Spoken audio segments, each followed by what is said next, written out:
pertama yang aku notice dari surah Al-Waqiah ini, jadi dengan kita diingetin tentang hari kiamat, penggambaran hari kiamat, dan setelah hari kiamat itu seperti apa, itu membuat apapun. Assalamualaikum warahmatullahi wabarakatuh. Halo semuanya, jumpa lagi di Daan Nasutari. Berhubung masih nuansa lebaran nih, aku mengucapkan selamat Hari Raya Idul Fitri 1445 Hijriah. Minal aidin wal faizin, mohon maaf lahir dan batin. Aku minta maaf kepada teman-teman karena aku yakin aku punya banyak salah. Meskipun ini hanya lewat online, tapi pasti ada kata-kata atau perbuatanku yang kurang berkenan di hati kalian. Aku mohon maaf yang sebesar-besarnya. Sekali lagi, selamat berlebaran. Di video kali ini aku ingin share ke teman-teman tentang aktivitas, termasuk juga ini adalah salah satu amalan ya, yang biasanya aku lakukan di waktu pagi hari yang kaitannya dengan Al-Quran. Mungkin kalian sudah sangat familiar dengan amalan ini, yaitu amalan membaca surah Al-Waqiah. Dan aku sangat meyakini ini yang best time-nya itu waktu terbaiknya dibaca di waktu pagi hari habis subuhan ya teman-teman. Karena dari surah Al-Waqiah ini ada banyak hal yang bisa kita tadaburi, yang bisa kita hayati, yang bisa kita serap energinya untuk membuat hari kita penuh dengan keberlimpahan. Dan memang biasanya surah Al-Waqiah itu kan identik dengan amalan surah yang kaitannya dengan mempermudah rezeki, ya kan?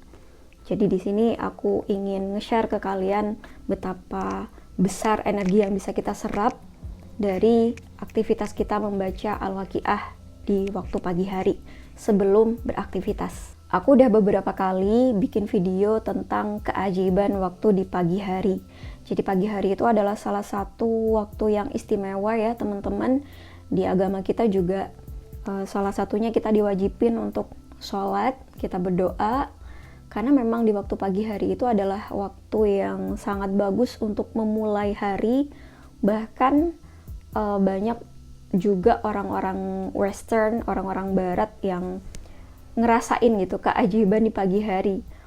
Padahal mereka ya nggak sholat subuh gitu ya, tapi mereka meyakini bahwa ada sesuatu yang berubah, ada energi yang begitu besar saat mereka bangun di waktu pagi hari. Apalagi kita nih yang emang seorang muslim yang ada ibadah wajibnya, yaitu sholat subuh.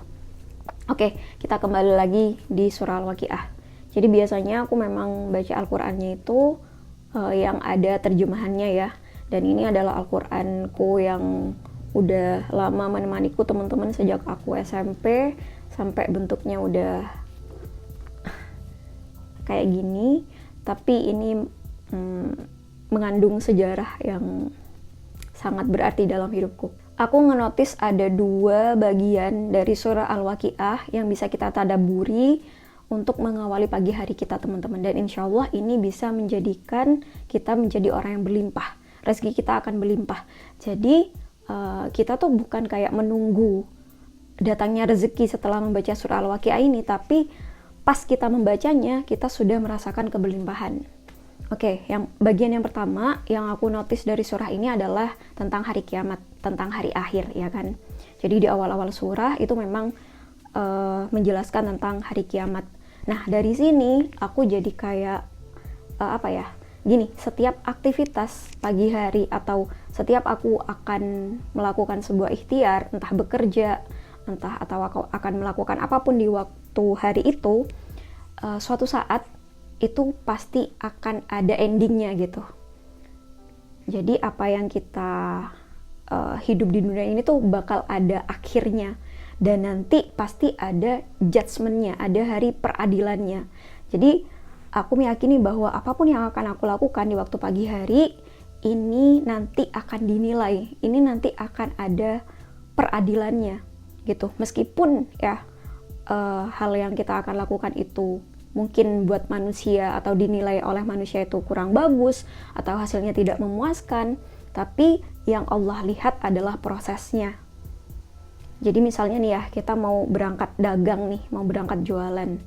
Nah, dengan kita membaca surah Al-Waqiah, kita yakin bahwa akan ada hari kiamat, akan ada hari akhir, dan setelah itu ada peradilan. Nah, dari peradilan itu adalah hasil perbuatan yang kita lakukan di dunia, termasuk juga usaha yang kita lakukan di hari ini. Contohnya berdagang itu tadi. Jadi, kita nggak akan kecewa apapun hasilnya, yang penting kita sudah menunjukkan bahwa aku mau berdagang dengan jujur, aku mau berdagang dengan sepenuh hati, Allah yang nilai prosesnya, masalah hasil akhir, nanti dapat untung atau enggak, ada pembeli atau enggak, itu sudah bukan urusanku. Yang jelas yang aku lakukan adalah menunjukkan gitu ya, proses bahwa yang aku lakukan, aktivitas yang akan aku lakukan itu lillahi ta'ala, dan juga dengan didasari sikap yang jujur, hati yang ikhlas, hati yang senang gitu teman-teman. Jadi kita nggak berorientasi pada hasil akhirnya gitu, tapi pada prosesnya. Karena kita yakin bahwa yang Allah lihat itu prosesnya, dan proses itulah yang menentukan di judgment-nya nanti gitu. Itu hal yang pertama yang aku notice dari surah Al-Waqiah ini. Jadi dengan kita diingetin tentang hari kiamat, penggambaran hari kiamat, dan setelah hari kiamat itu seperti apa, itu membuat apapun yang aku lakukan di hari ini, bismillah, Allah lihat prosesnya, akan aku lakukan yang terbaik. Masalah nanti hasil akhirnya itu bukan jadi masalah lagi gitu. Bagian yang kedua yang aku notice dari surah ini adalah bagian mau tengah ke akhir ya, sekitar ayat 60-an, ayat 70-an. Nah itu di surahnya itu ngejelasin tentang betapa kuasanya Allah gitu ya. Allah nunjukin bahwa Allah lah yang bisa menumbuhkan sesuatu gitu. Jadi saat kita menanam, siapa yang bisa numbuhin kalau bukan Allah gitu. Nah dari sini aku juga mentadaburi lagi, menghayati lagi bahwa bagian kita itu memang adalah menanam teman-teman. Jadi balik lagi seperti yang aku sampaikan di awal, bahwa saat kita bekerja, saat kita mau melakukan suatu usaha, bagian kita itu adalah menanamnya gitu. Bagian kita adalah memberikan yang terbaik saat kita melakukan aktivitas itu. Nah, masalah nanti yang menumbuhkan itu adalah Allah. Jadi yang menentukan hasil akhirnya adalah Allah. Bagian kita adalah menanam. Nah, dari situ ya aku yakin bahwa ya tugasku ya nanam doang gitu. Masalah nanti buahnya seperti apa, ya Allah yang menentukan. Kemudian yang aku notice lagi itu ayat sekitar 60-70-an ya. Itu tentang ini. Di terjemahannya tuh kayak gini. Pernahkah kamu memperhatikan air yang kamu minum? Kamukah yang menurunkannya dari awan ataukah kami yang menurunkan? Sekiranya kami menghendaki, niscaya kami menjadikannya asin. Mengapa kamu tidak bersyukur? Nah nih, langsung dikasih teguran ya sama Allah bahwa Allah bisa loh ngubah air hujan itu jadi air asin. Bayangin kalau air hujan itu asin ya, gimana kita akan memanfaatkan air tersebut gitu teman-teman. Jadi kadang kita tuh lupa untuk mensyukuri hal-hal yang sederhana gitu. Mungkin karena udah jadi kebiasaan, akhirnya kita lupa untuk mensyukuri hal tersebut. Jadi dari surah ini juga kita diingetin ya untuk bersyukur. Dan kalau kita baca di waktu pagi hari, ya itu membuat kita semakin sadar lagi nih bahwa kita bangun pagi hari aja, kita masih dikasih nafas, masih dikasih kesempatan hidup aja, itu adalah rasa syukur yang udah luar biasa. Itu rezeki yang jauh lebih besar gitu loh. Jadi dari sini aja kita udah ngerasain bahwa oh iya ya, rezeki yang terbesar adalah aku bisa bangun, bisa nafas, sehat, bisa beraktivitas lagi, punya kesempatan untuk memperbaiki lagi.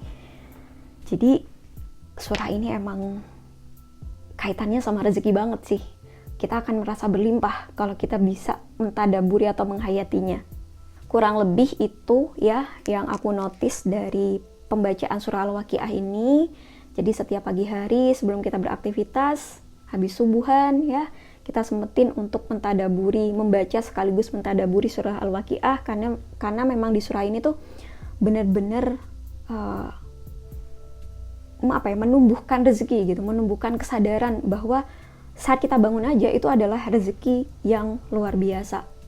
Jadi kalau surah ini identik dengan rezeki ya, memang iya gitu teman-teman. Jadi gak usah nunggu hasilnya setelah membaca ini akan rezeki kita seperti apa, tapi saat kita membacanya aja itu sudah sebuah kelimpahan rezeki yang luar biasa. Nah, kalau kita energinya, hatinya, perasaannya sudah bersyukur, sudah penuh dengan kelimpahan, sudah penuh dengan rasa bahagia akan rezeki saat membaca surah Al-Waqiah ini, maka itu yang nantinya you attract what you are. Kamu akan mendatangkan segala sesuatu yang sama. Jadi kalau energi kita, hati kita, perasaan kita sudah penuh dengan perasaan berlimpah, rezeki yang berlimpah, maka insya Allah rezeki dari luar pun, entah berupa keuntungan, berupa uang, itu juga akan datang dengan sendirinya. Dan itu yang aku yakini. Ya, mungkin segitu dulu di video kali ini teman-teman tentang surah Al-Waqiah. Ya, jadi Al-Quran itu adalah sesuatu yang harus kita jadiin pedoman sebagai kabar gembira bahwa Allah lagi ngobrol nih sama kita. Allah ngasih tahu banyak hal. Nah, kalau kita punya perasaan seperti itu saat kita membuka Al-Quran, aku yakin teman-teman akan mendapatkan petunjuk atas kegelisahan yang kalian rasain.